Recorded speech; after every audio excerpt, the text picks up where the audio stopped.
All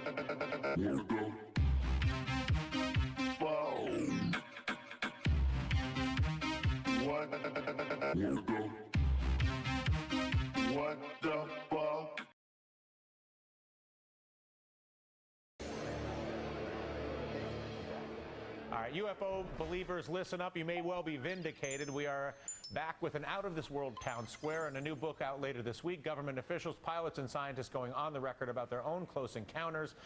MICHIO KAKU, professor of physics at CUNY University and host of Sci-Fi Science on the Science Channel, got to read the book early, and he joins us with a review. Quite simply, Professor, do unidentified flying objects without question exist? 95% of all UFO sightings can be immediately identified as the planet Venus, weather balloons, weather anomalies, swamp gas, you name it, we've got it nailed. It's the 5% that give you the willies.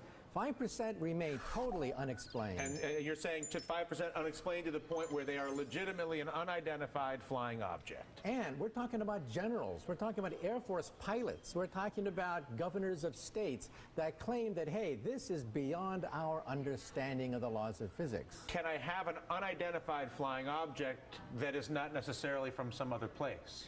It's possible, but we've looked at all the alternatives. These are multiple sightings by multiple modes. In other words, pilots, eyewitnesses, radar, visual sightings. These are very hard to dismiss, the handful of sightings. One over Alaska, another over Belgium, another over Iran. The handful of things that still cannot be explained defy known laws of physics. So then, by that definition, does this confirm the existence of life on other planets, in your opinion? I wouldn't go that far. We need alien DNA or an alien chip. That would nail it to the wall right there. We don't have that. We don't have the smoking gun. But this book is as close as you're going to get to the smoking gun. We're talking about senior military officials who were involved in the investigations of these incidents saying we are clueless. If you were to look at those who argue, well, hang on, there's no way that they could get here from some other planet, that the technology doesn't exist, the stars are too far away, you rebut that sort of thinking with what? Those people assume that there may be 100 years ahead of us, in which case it's impossible for them to reach us. But if they're 1,000, 1,000,000 years ahead of us, then new laws of physics begin to open up. So we have to open our mind to the possibility that they're not just a super version of us, that they could be thousands, millions of years more advanced. Why would they not then pay us a visit in a way that is more recognizable? Go visit the White House, maybe stop out to Yellowstone.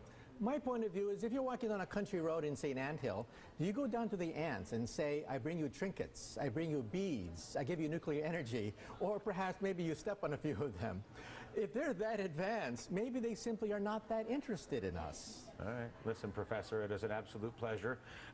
If we have any strange sightings, at least now I know who to call. Before I let you go, do you teach on this subject at the university, on UFOs I mentioned it when I teach astronomy. Also in Sci-Fi Science, we have a whole episode about what kinds of physics could open up in the next 1,000, next million years. They could let us travel a few million miles at a time. New kinds of physics on the Science Channel. Very cool. Listen, a pleasure. That does it for us. I'm Dylan Radigan. Hardball's up right now.